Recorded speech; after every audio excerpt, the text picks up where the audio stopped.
Well, everyone always calls me an architect. I'm not an architect. That's like 10 years more of schooling or something like that. So yeah, I'm a technologist. So I essentially work on assisting in design documents and construction documents for the buildings. I grew up playing with Legos all the time, and it was just kind of just building stuff, but I never put that I would do that as a job. I remember in high school, the first options I was looking at the list and I was like, oh, architecture, that kind of seems kind of interesting. I'll try that out. And I did all the options, and I actually ended up, after I finished all the options, I just kept going and doing stuff like modules that weren't even part of the class because I just really enjoyed it. And my high school teacher said, hey, there's this program in NAIT for architecture, you should take a look at it. Jacob was one of my great students at NAIT. He was working hard, he was a very, very smart student. He was independent and asked a lot of questions. He knew this is what he wanted to do. And with 18, 19, 20-year-olds, that's unusual, right? That's the type of age where they're just not sure and they're exploring and experimenting. And so you do get a lot of students that aren't sure about the program, and he was sure from day one. We came to a conclusion of getting him on board, and we provided the test to the students, and the best quality students came out was Jacob.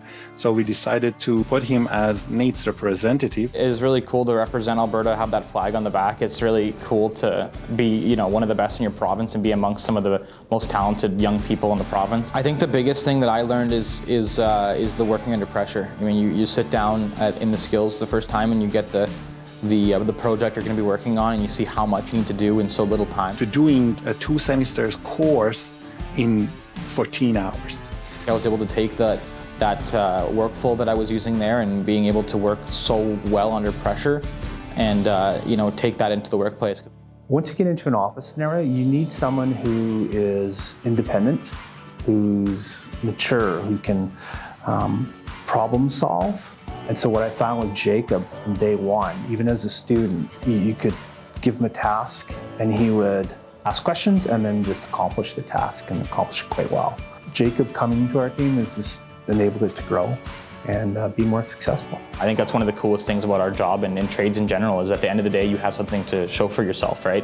And for me, it's not as much a cabinet or a light connected or something like that. It's an actual building, and it takes a longer time, but I think it's really fascinating just to see that we're not just doing this for the sake of doing it. We're doing it to make buildings that help people's lives, and, you know, make something to live in, something to work in. And IBI, our slogan is building the cities of tomorrow, and that's what we're doing.